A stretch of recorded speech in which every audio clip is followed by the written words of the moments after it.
So we're going to crack into our first guest speaker. Now, what Eric just demonstrated on stage, that ability to change your own movement, your own flexibility, and the importance of that in keeping healthy. You know, he focuses a lot on nutrition. That's what we learn in WildFit. But I think this movement element is super important. So we've brought in a guest speaker who could really, really speak to that. Michael Gebhardt is an Olympic medalist.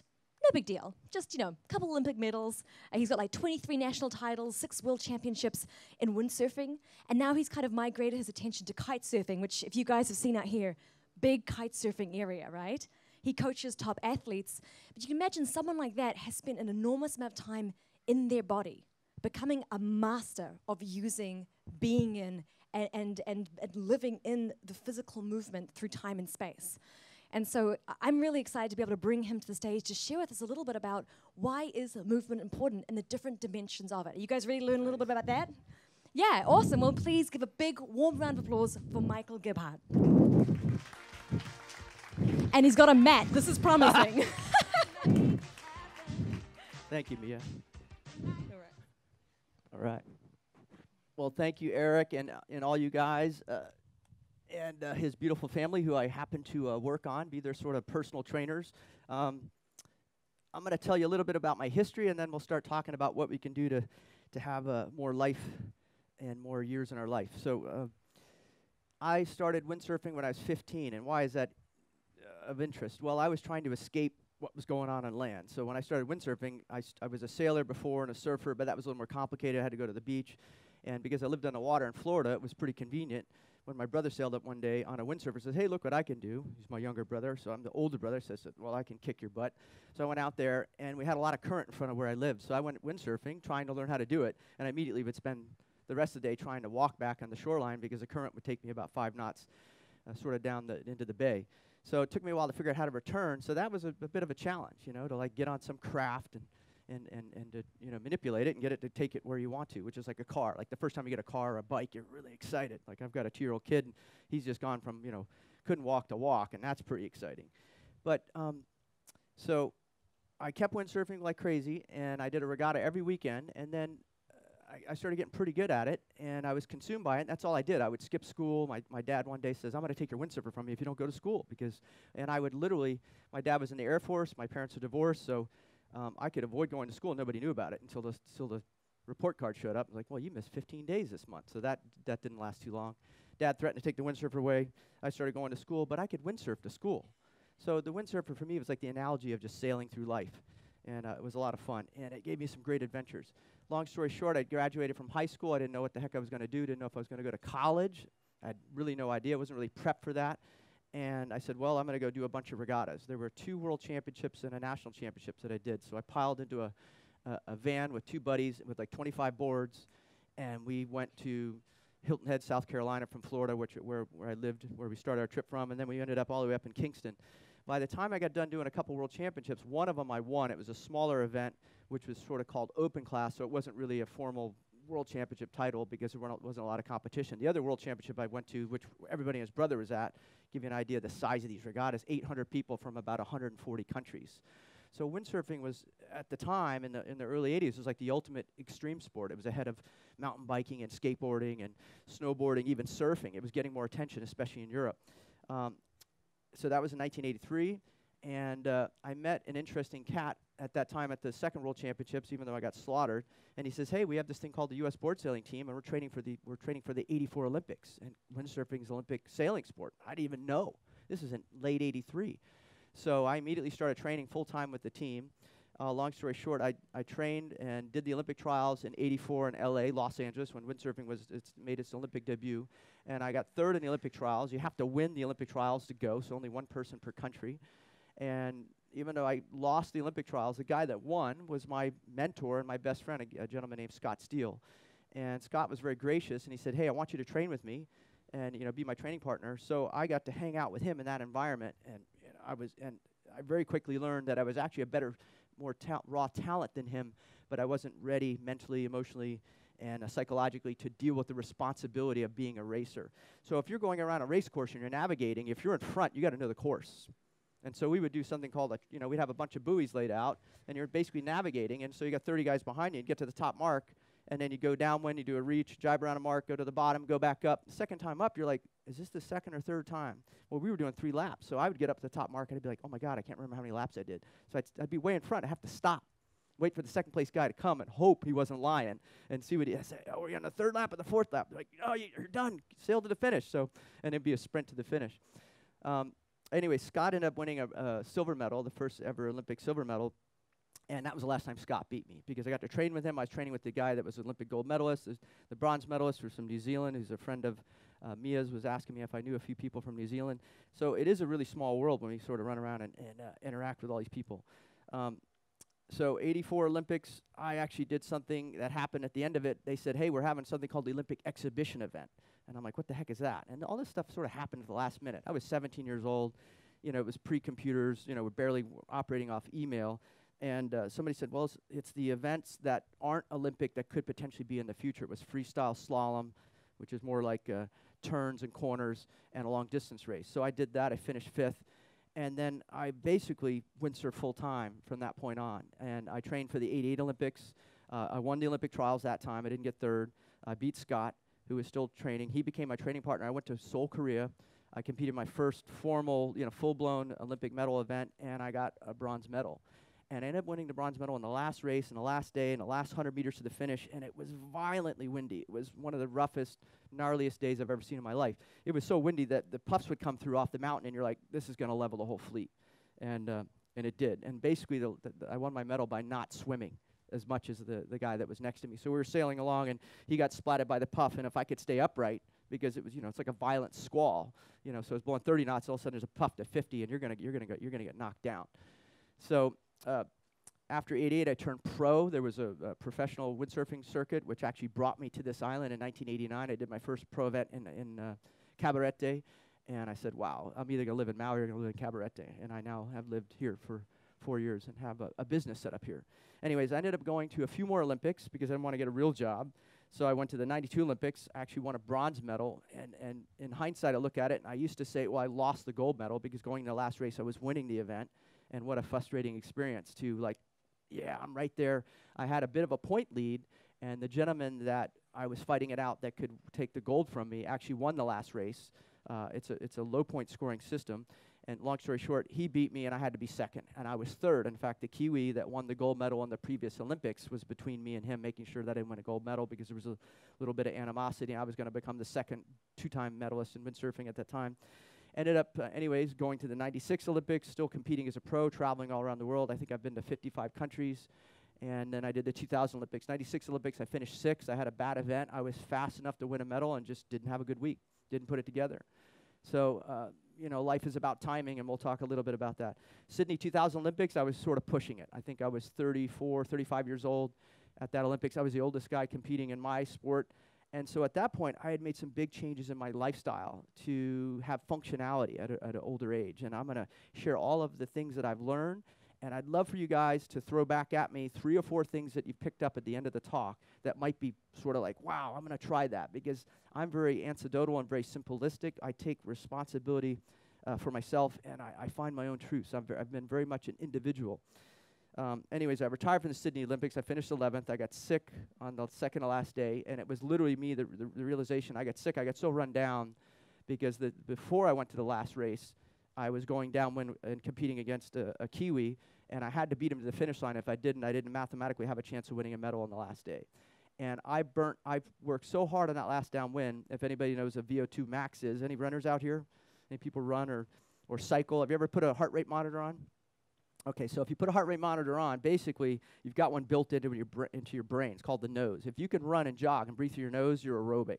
When you start having to man, I can't breathe enough air through my nose, and you're jogging and you up the ante, you increase the pace. If you start getting forced to breathe through the mouth, you've just gone anaerobic. And then you can get more oxygen volume. And there's some tricks that you can do to help that go along. But involved with the whole training environment, there's some amazing technology out there. So I've been exposed to a lot of eclectic stuff.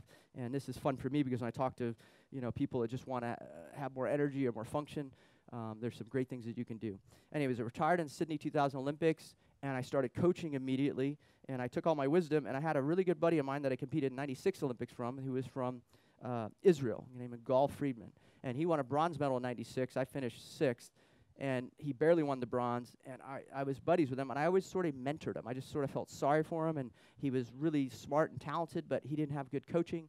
And I literally told him the whole time, every time I met him, I said, dude, if I coached you and I fixed these three things, you're going to just completely annihilate everybody. He's got so much raw talent. He was so fast, so gifted. In the 5 years I coached him, I saw him get wet 3 times. That means he fell off his board 3 times. That's nuts if you've been windsurfing. That's just completely nuts. He was like a cat. I never saw him in the water. So and he was a character. Well, anyways, I ended up coaching him in the Olympics in Athens in 2004, and he won Olympic gold medal. So I didn't get my gold medal, but I got it through one of my athletes I coached. So that was a lot of fun for me.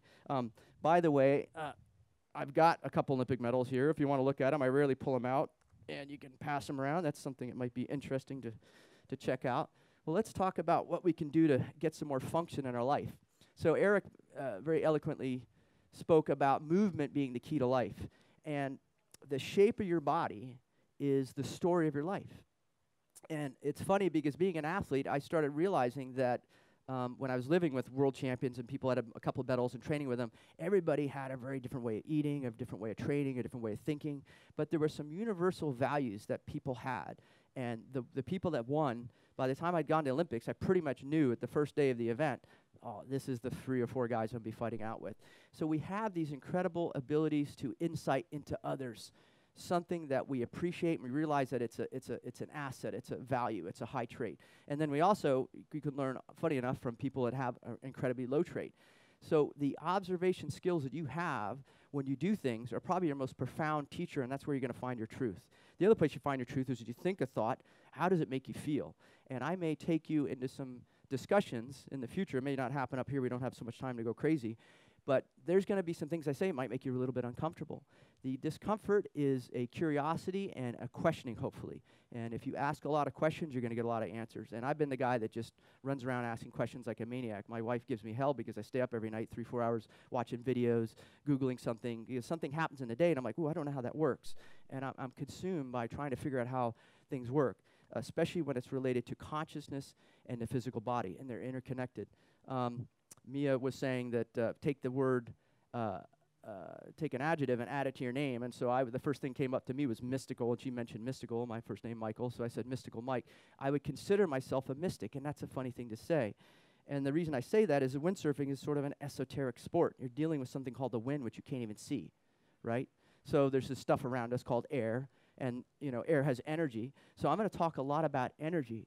And in the modern world of science, Eric's talking about, having discussions with different doctors, and he goes off into, all the paleo consciousness and, sort of understanding our history, where we came from, where we're going, and how this affects the choices we make. And I'm very much an environmentalist in the point that I consider myself a naturalist. So I'm always deferring to nature as being the king, meaning nature's got all the power.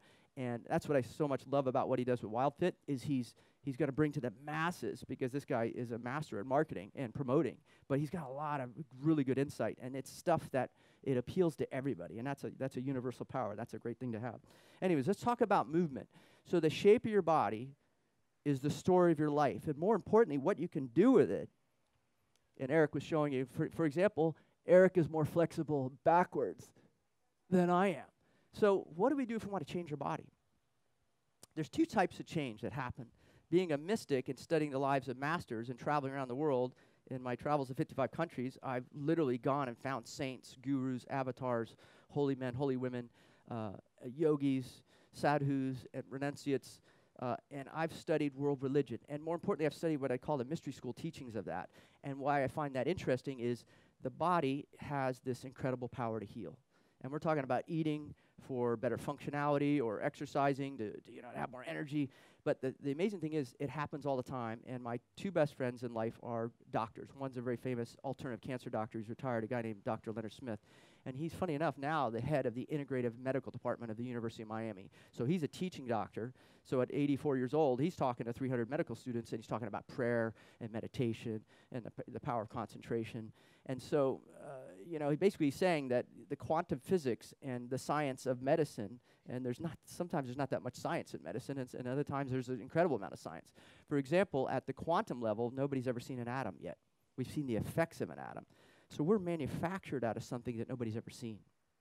And yet the mystics knew about the existence of atom, supposedly, 10,000 years ago. If you read, some of the ancient scriptures, guys were talking about it, and they did it through meditation. So they did it by going inside and getting so hyper-focused on their concentration that they reverse-engineered how the universe is held together.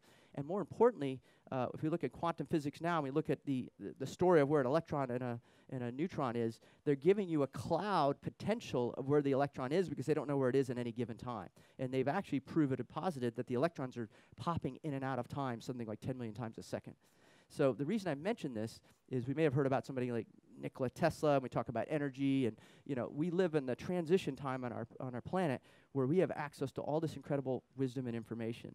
But we have to do it through this organic thing, and we've become denatured, and that's what I love so much about WildFit. I love the name. It's ingenious. Is if you can make a connection to your body at a more fundamental level, you will change your relationship to everything around you. Now, I've been a vegetarian for 22 years, and I didn't do it for health. I did it because I had a spiritual epiphany, and I just didn't want to be involved with the killing of animals. And making that choice, I had to do a lot of research to find out how to survive. I've also found that I have a body type that does better on a vegetarian diet. And I've become highly educated in cooking. So tomorrow I'm going to have a cooking team. I'm going to teach you some of my tricks, and we're going to make a vegetarian meal. Anyways, food is energy. Your body's made out of energy, and the structure and the shape of the body is held together by the good things that happen, which is the maintenance. Somebody works out, does yoga, takes care of themselves, eats well. But funny enough, sometimes those people get really bad cancer. No matter what you do, give them the best alternative cancer, they die. And Leonard will tell you it's up to the creator, whatever you want to call that force, that innate intelligence. And that's why I've been such an avid studier of the alternative side of reality, what I call the mystic side of the world. What's cool is in the process of being a coach and working on athletes, I started finding out that, man, people have some problems in their body, and they can be Olympic gold medalists. I was talking to Mia. She says, hey, do you know Tom Ashley? He's an Olympic gold medalist from New Zealand and windsurfing in 2008 Olympics. And I said, yeah, that guy's brain is so frickin' big. The time that I knew him, he learned like 4 languages. I mean, I still can't speak Spanish. My girlfriend gives me hell. I don't speak French. I had 2 French wives.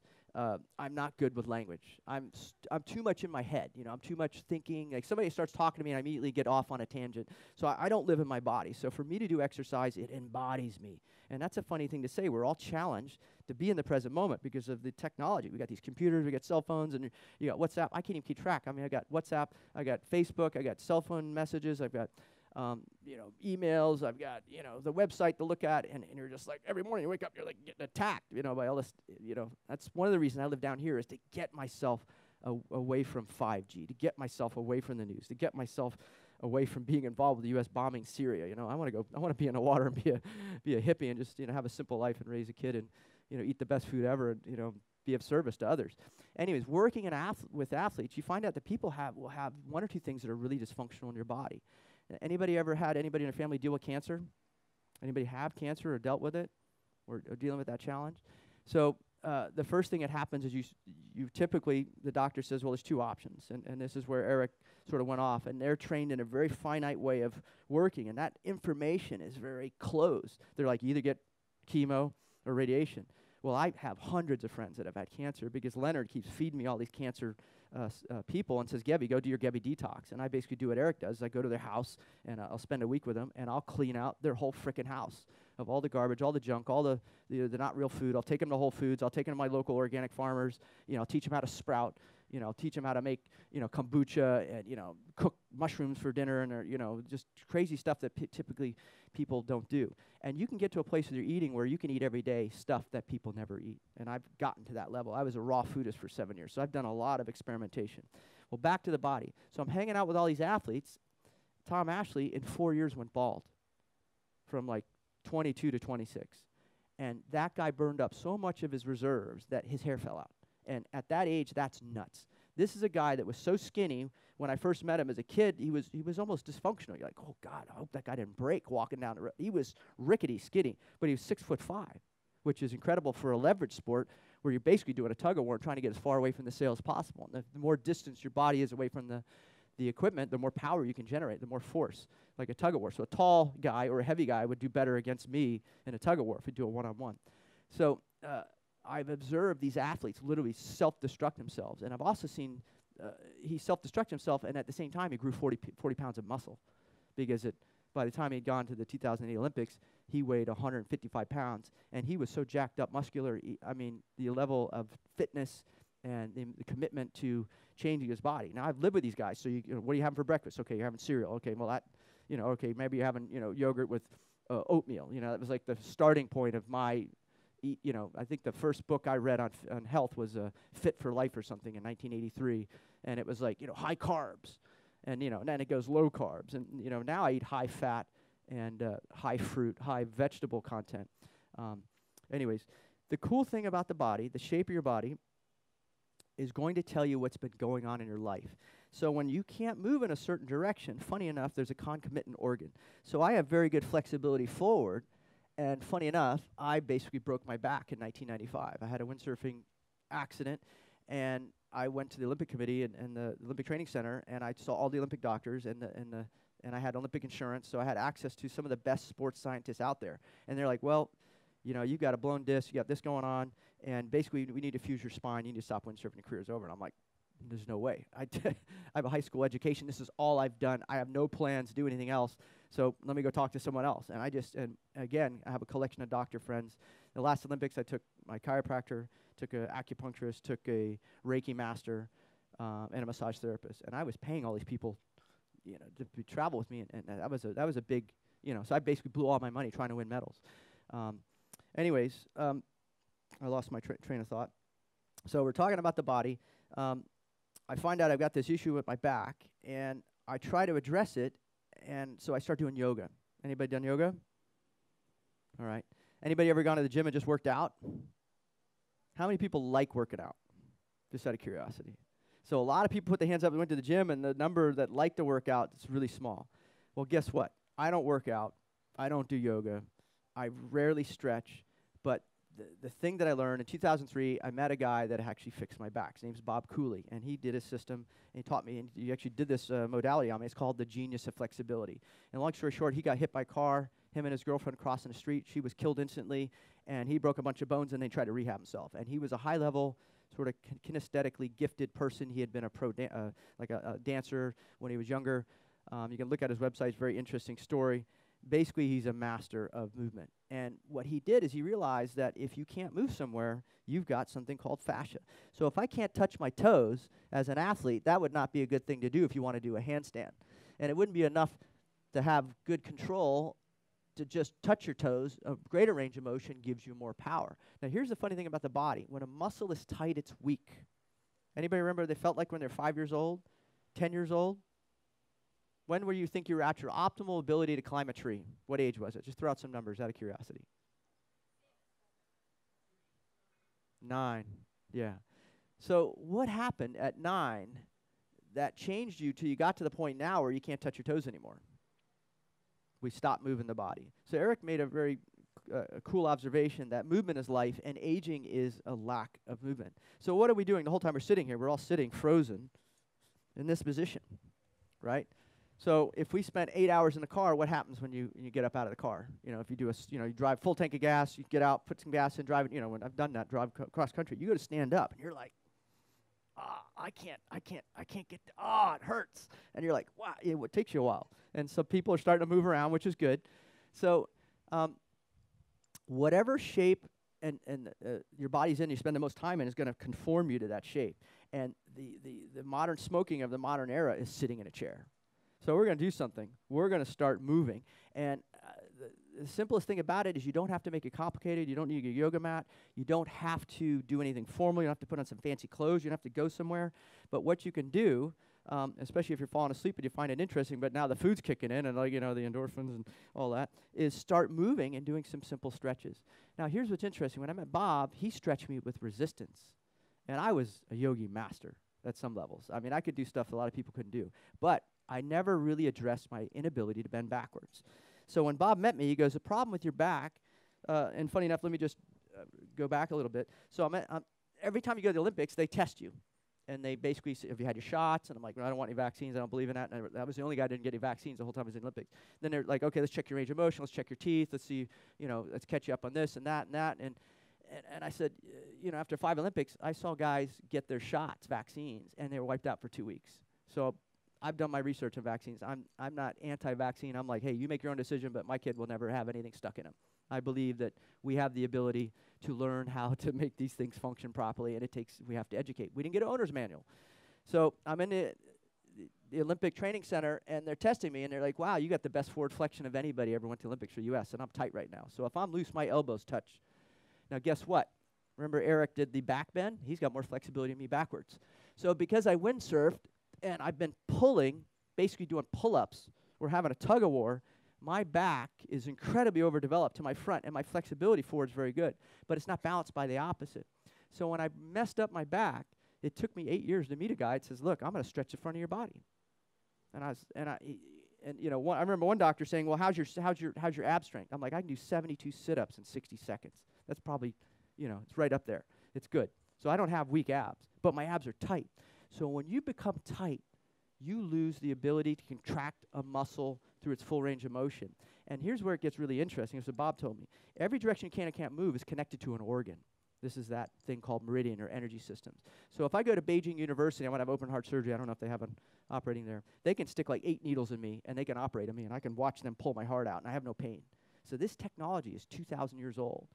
So the Thais knew it, the Indians knew it, and obviously Chinese medicine, TCM, traditional Chinese medicine, is the study of, and anybody ever had acupuncture? Ever had a needle stuck on you?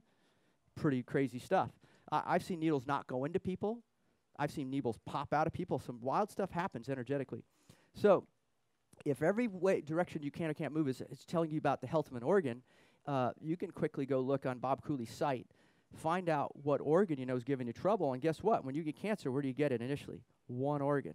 That's the thing that'll end up killing you. So this is a very profound diagnostic skill and insight that I'm giving you. So if you figure out what your problem is, and it's going to show up in the direction you have the most trouble moving. And so somebody injures their arm. Oh, I was holding on a ski rope, and I didn't let go, and I was water skiing, and I tore my bicep. And so what happens is the arm is injured, and your body puts scar tissue in there. And to give you an idea, look at this injury. I wrapped a ski rope around my bicep 2 weeks before my Olympic trials, one of my qualified trials, and competed in it. And again, I went to the doctors like, well, you put your arm in a sling. You didn't sever it, but you crushed it, literally down to the fascia.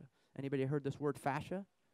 All right. Anybody eating a steak, find that sheet, and you're like, what the heck? I got the steak knife, and I'm sawing away at this thin film. Well, that fascia encapsulates every muscle. It's like the shirt over my body. So if my body's the muscle, you got this fascia, which is just sheathed over it, and the ends of the fascia attach and turn into ligaments and tendons and connect the muscle to the bones.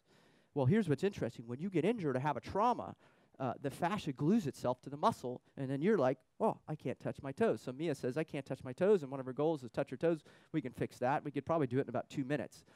So I don't know if she wants to do that right now, but maybe we'll keep talking. How are we doing on time so far? How much time we got left? 10. Okay, so we may not mess with me right now. So let me just go.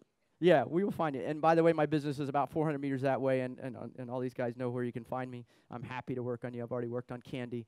I've had the great joy to work on about 1,000 people, and I say that because my teacher is incredibly high-level diagnostic ability. He could look at any human here, and he'll watch you walk or move or talk, and he goes, boom, and he goes right to your issue, and he's like, I'm picking up a red wagon when you're around 5 years old. Something happened with the wagon. Yeah, well, I was in the wagon going way too fast down a hill and crashed, and then you get this injury in your leg, and then next you know, okay, now I had a hip replacement because you never dealt with the injury that happened in the leg, and it might have been soft tissue.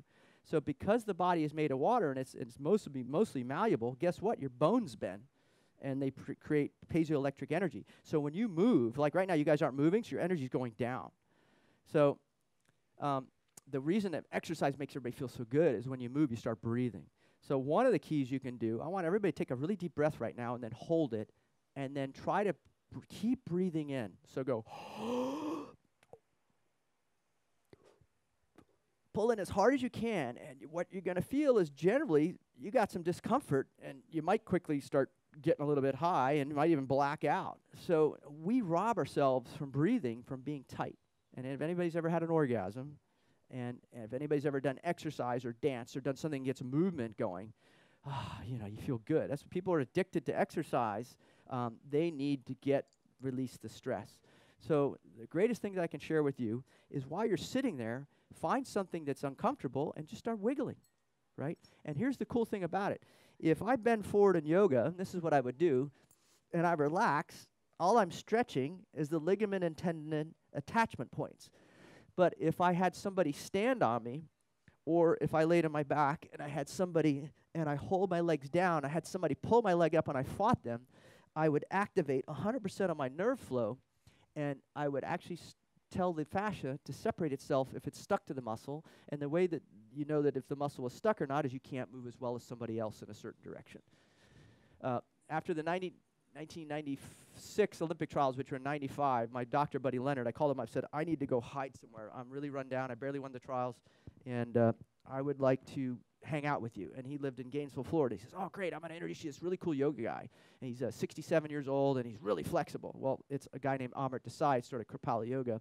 And Amrit is a freak when he moves. And so I ended up giving a 4-hour massage. Leonard left me, sort of dumped me there, and I was under an oak tree with Amrit, and I was talking to him about my master, and he's from India. And this is a bona fide guru. So this is somebody who comes from a lineage of, 28 guru disciple hand-me-down stories. So when he starts telling me stories about his master, I'm like, oh my God, there's these superheroes running around that, it's like the stuff you watch in science fiction. So anyways, long story short, I start massaging him, and I realize very quickly I can't hurt the guy. So if I take any of you guys right now and just grab your arm somewhere and start sticking my thumb in there, you're going to start yelping because you're tight.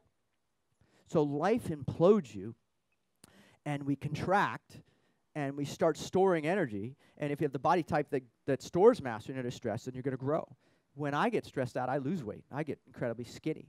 So I have to fight to keep it on. So I studied the Ayurvedic system of medicine and the eating for my body type, and I sort of follow that. And I've got all these other different things that I've sort of added onto my rule of thumb. Well, back to movement. Just to digress a second, the food has a massive influence on your flexibility. I think one of the reasons at 52, where I have relatively good flexibility and good functionality, is I'm drinking the best water I can find. I have a water filtration system that's called Pristine Hydro. I think it's called livepristine.com. And the guy that developed that system at 65 years old kicks my ass. Excuse my French. I mean, that guy, I was watching a video yesterday, standing split all the way down, and then handstand from there, and, freak. And at 60, and he started doing this at 50. So most of us are not at that age yet. So what I'm going to tell you is don't give up. The body can change. If you use resistance, it's incredibly powerful. And think about it. When you are really challenged in an area of your life, it forces you to deal with it, either run from it or you learn how to adapt. So the reason that people lift weights is they traumatize the muscle tissue, and then but next day the body says, you don't grow more cells, but the cells get bigger. So for example, a fat cell can grow 1,000 times in volume if it's not in the right environment. So nobody's talking about that science. So we can expand and contract. I've seen people gain a huge amount of weight in a very short period of time. I've seen people lose massive amount of weight. I've seen people under stress go from black hair to gray, and then a year later go back to black. Some people can grow back their fingertips. Some people have a 25-pound tumor, and the next day it's gone because they said, I forgive my sister-in-law, or stole my husband, or whatever the story is. So we have this incredible power to heal. And the movement is the most basic, fundamental thing that we can do to reconnect to our core. You go to sleep at night, you wake up in the morning, and your body's been fixed to the best of its ability. So when you eat better, you take better care of yourself, you drink better water, you start connecting an action to an end goal, you're going to get some changes. And it's psychosomatic, which is a very fancy word for you, as Jesus said a couple thousand years ago. It is done at you as you believe. Now, you study the lives of all the masters. They're all superheroes. They raise people from the dead. They tell people they can do this. They levitate. They're in 5 different locations in a physical body at the same time. It gets crazy. And I love all that stuff because I've always been interested in human potential. Athletes in sport are constantly running and doing everything at a higher level because they get better information at a younger age. I'm taking my brain of all my 7, 8, 9 Olympics I've coached at and the ones that I competed in, I'm putting in 15-year-old kids. And 2 kids I'm coaching right now are the world champions, and I'm going to take them to the Buenos Aires Olympics for the Youth Olympics, and they're going to kite surf race because it's now, kite surfing is a youth Olympic sport. Anyways, so let's talk about movement. So you have 4 directions in the leg, for example. The front of the body in Chinese medicine is the stomach, and the conception vessel, also called the sexual meridian. So if you can't bend backwards, then your stomach is going to have issues with digestion. So I have a gentleman that I'm working on that's got Parkinson's, and I stretch him, and 5 minutes later, he doesn't have Parkinson's. And the next day comes, and I stretch him, doesn't have Parkinson's. So that, to me, now we're getting into the woo-woo world. Why can somebody think they have a problem and then very quickly it can be changed? So the reason I'm showing you his position is this is the way that I was fixed by Bob. So he stretched. See how if I try to go back like a piston, I get to a point and I give up. And that change in shape means that upper tissue that connects to the front of my spine is tight and short, and there's a bunch of scar tissue in there. Any part of your body that can't move, and you can put your awareness and all of your effort into it, and the quicker that you load it, or the harder you load it with resistance, and I stretch somebody like Eric, and Eric has a lot of emotion, and he's got a lot of energy, and he travels a lot, he puts himself under a lot of stress, he has a huge amount of responsibility with, trying to make sure he gets, wisdom and information and, motivation out there to people, and that's like somebody who's like a musician. Musicians can have so much tension in your hand that you got to move their hand, and 5 people grab each one finger, and they physically can't make the guy's hand move. So whatever you do that causes a lot of tension will implode your body. Now here's what's interesting. Anybody ever get a bruise or a bang on their shin, and then during the day you hit it like 20 times? What the heck is that? Like, I hit that spot again. It's impossible, right? So what's interesting, if you get in a car wreck, your body is going to break on the weakest meridian. Whoa. Okay, we're right back to that weakest organ. So the direction that you can't move, if you don't deal with it, that's going to end up killing you. And for example, you don't get heart cancer. Think about that. That's interesting. But you get a heart attack. A heart attack's not all the time, but about 30% of them are cramp. And by cramp, I mean that the heart basically goes into spasm and it can't pump blood. And by the way, the heart is not a pump, and we can talk about that another time. But it is a carburetor, and it does control the blood flow. So the key to movement, and we're going to do this right now. Let's just stand up and just start moving around a little bit. And instead of relaxing, find something that's uncomfortable and find a way to oppose the direction of the thing that hurts. And I don't know how we're doing for time, but definitely run into some of you guys later. So for me, I don't have a problem bending forward, so I don't have to do a lot of work. But bending backwards, so here's what I do. If I use my body weight to go backwards, I have to generate resistance to hold myself from falling backwards. So if I sit there and contract my front and then let it stretch, I am tearing scar tissue out of my fascia. And remember, every muscle is surrounded by fascia. We got 10 minutes left? Fantastic. Okay, and the fascia glues itself to the muscle. So when you can't move, for example, twisting is a brain meridian. All right? Bending backwards, sexual meridian. So guess what? My wife's body type, so I've been trained in a system where you can find out the archetypical genetic predisposed body type you have. There's 16 major organs in a human, and there's 16 body types. So if you can do this pose, and see if you can notice the difference, this is called the sexual pose. And when you do that, it stretches the front of your body. And so for now, a man, not only am I more sexually attractive, but my energy, physiologically, psychologically, people has been impacted. And I have a different relationship with you because I just stretched that. So the guy that developed the system sat in a yoga pose for 6 hours every day. And he said, I'm going to frickin' move my body, because he had spent $250,000 on Rolfers and Feldenkrais and Alexander Systems, and so he was like well educated like me in movement and functionality. And I've had all these incredible trainers and physios, and I mean, imagine the guy that Roger Federer is paying $10 million a year to go live with him and train him every day. He's not just like some guy in the gym going, let's do some push-ups. So there's some amazing technology out there. You can take a part of the body that's dysfunctional, stretch it with resistance, and radically change it in such a short period of time, it looks like you're a miracle worker. And the thing that's happening is your consciousness is being brought to that area. So if I take anybody want to come up? Anybody got an arm issue? Let's grab you. Come on up. So we'll give a little demo. You comfortable to stand? You want to sit in a chair? Tell me a little bit. Tell me what's going on with you. What's your name, by the way? Donna. Nice to meet you, Donna. Michael. I have a lot of trouble with the shoulder, and I have like a spasm right here. Okay. So if you turn sideways, let's just look at it. Oh, he's going to give you. Oh, there you go. Okay. So how are shoulders looking? Any feedback from the audience? Straight, a little bit forward, back, up. One's high, one's low. And you can turn face forward. So we all have this incredible simple ability to see there's something. There you go. So I remember 15 years old, I was walking around like this. And one day I looked down, I was like, that's sort of stupid. I'm walking around like a duck. So I walked around the next day like that, and I fixed that. That was gone. So once you're aware of something, you can deal with it, and you can fix it, right? Mm-hmm. So do you think you have just repetitive trauma, or did you do something like go snow skiing and crash, or fell out of a tree, or had your arm broken, or you remember an accident? I've been in 2 car accidents, and I think it's generally just, that's where I hold all my stress, Okay. is right Yeah. in that shoulder. And interesting enough, if I start moving her arm around, very quickly you'll find a direction it doesn't move. Typically, if your shoulders are forward, the problem isn't the back, even though you're just like, oh, rub here, it hurts here, right? So we're looking at the dashboard light on the in the front of the car when we have a pain and discomfort. And most people go to massage therapy, like, rub there, it hurts there. Well, you didn't really change anything. You might have gotten a little bit of nerve flow, you got some circulation, you got to relax. But the next day you look at them, their shoulders were still twisted up. So every human is asymmetrical. And the more trauma somebody has, they might even be scoliosis. Now, I've taken scoliosis people and straightened them out in 5 minutes of stretching, and the next day they're right back, but it's less.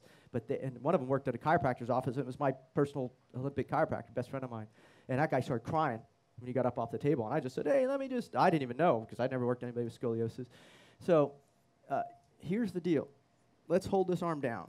So this is all we have to do, and you guys can do this to each other. It's not rocket science. Hold the arm into the side, and you can decide how much effort you want to resist. So fight me in the movement. So right now, the inside of her arm is short. Does that make any sense? And then the extreme end, relax it for a second. Let me just show everybody, because you're my guinea pig here. So that's that muscle extended, right? The side, the lat, a little bit of tricep. So if she contracts that into the side, and I pull it out, this is resistance stretching. So this is a racer technology, and she'll immediately go, "Ooh, that feels good. I like that." So when you do yoga, you have to be pretty damn smart to figure out how to generate resistance to a full range of motion.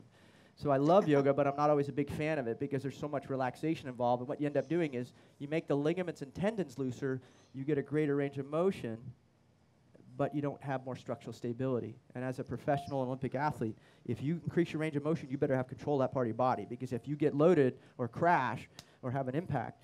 So now hold the arm up. First, so relax it. Now I'm going to pull it down. So hold it up. Which one feels tighter or stronger? Going up is stronger. Yeah, and this is literally like turned off weak. Yeah. So here's the cool thing about it. So you got to feel that's like, and there, like you said, it feels exhausted. That muscle cannot generate voltage. So the brain is sending a signal and saying, I want that arm to be held up, and it can't do it. Now hold it up again. Ooh, just got double the strength. Can you feel the difference? Yeah, I can. So if I take you to the gym, and I take the best trainer in the world, and I say, make this arm that doesn't work stronger, they're like, well, maybe in a month we can double the strength, because they're going to wait. This is what they do. They treat you like a guinea pig, Olympic level. They're like, all right, they test all the directions. Oh, you're messed up here. So what's going on is, this is your small intestine. Hold it up, and a little bit of heart. There's 4 or 5 meridians, because I know which direction the body can be moved and which organ is affected. I can tell a lot, and she's already getting way stronger. And what I do when I move her is I try to find the path of most resistance. So when I move her, hold it up. I'm not going to direct where she goes. Just hold it up. Hold it up. I'm going to pull it down. Yeah, stop me. Her arm, notice where it goes. It goes forward. Let's turn sideways. So if I let it go anywhere you want, so I'm trying to pull it straight down, but it wants to go forward, that means that I've got to stretch the chest out. So all I'm going to do when I move her is just take her in the direction she doesn't want to move. So hold the arm up. Okay. Right? And this is the analogy for life. If you stretch something that doesn't want to move and you force it to deal with getting its movement back, you heal your life. So Bob, who stretched something like 400,000 humans, has got the most scary diagnostic skills I've ever seen. And I collect some pretty cool people in my life. Because I do a lot of traveling, and because I have a little bit of fame, and some people love windsurfing, they're like, oh yeah, I'll take care of you for free. I get all these people doing some really nice things for me because they want to be around fun, cool, interesting people, or they just love windsurfing or kiting, whatever they do. How does that feel now? It's a lot stronger. So you can turn the body on that quick. And again, the chest is trying to pull her arm forward, so I'm finishing back. And now hold it up again. And I'm going to pull it back this way. We're going to work all on the chest. So hold it up. All she has to do is resist. It doesn't have to be high power. Look, I'm using 2 pinkies here. Just be conscientious of the direction of the joints. Ouch. Yep. And there's some stuff in there. And it's literally like a couple pounds of pressure, right? So what happens when we experience pain in our body? Thank you. We got 2 minutes left. Okay. What happens when we experience pain? Thank you. Want me to stay down? Okay. Yeah, let me finish. Yeah, thank you for letting us be brave enough to come up. When we have pain in our body and I stretch people, they immediately start associating unconsciously with all the bad things that happen in their life. Anybody heard Eckhart Tolle talk about the pain body? That's a really nice thing to learn about. because the human planet is run by the pain body, and that's why we're destroying the planet, because we're all suffering. And we're suffering because we think we're going to die, and we will die. But guess what? You are not the physical body. You are made of energy, and you're pure consciousness. So the simple takeaway I can say is you can fix anything in your body. I've seen it done. I've gravitated towards that sort of wisdom and technology, and I'm constantly humbled by the people I work on, the genius that hides in everybody. But there's nothing that's going on in your life that you can't face. You just need the right information, the right wisdom. And the power's inside you, right? Because we're waking up and the body's been regenerated.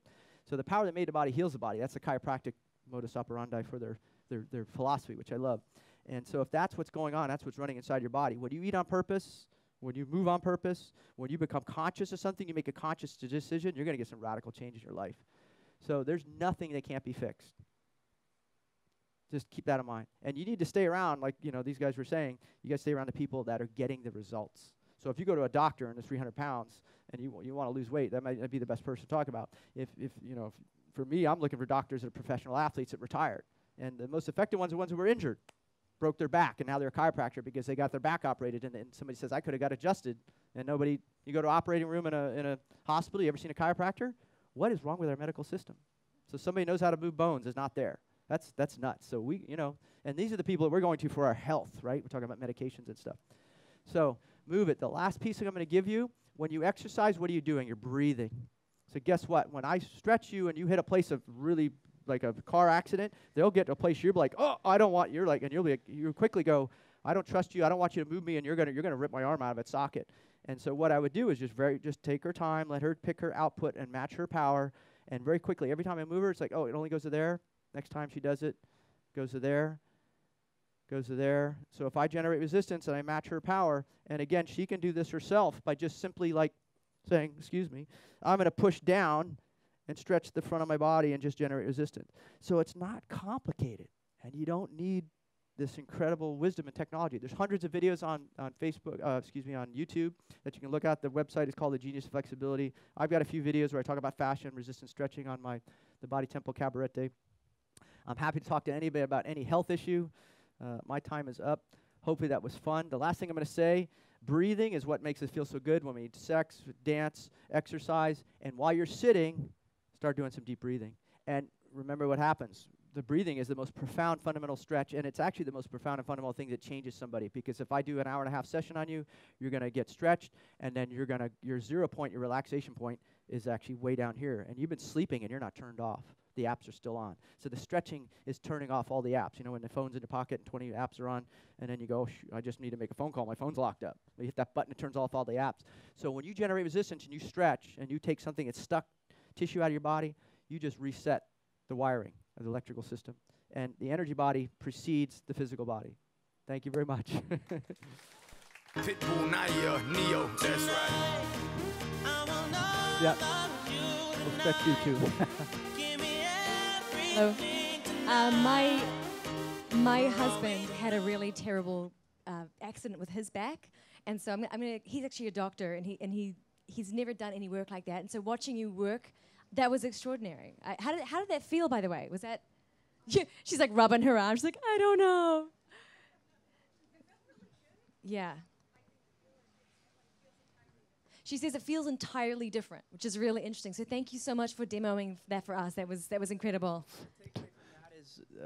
The takeaway is when you were a kid and you were like 9 years old and you could climb a tree really good, you were flexible and you were weightless in your body. And when we age, we feel heavy. I get up every day and I'm like, I need another hour's sleep. My kid was up, keeping me up at night. And God bless my wife's still breastfeeding and we co-sleep.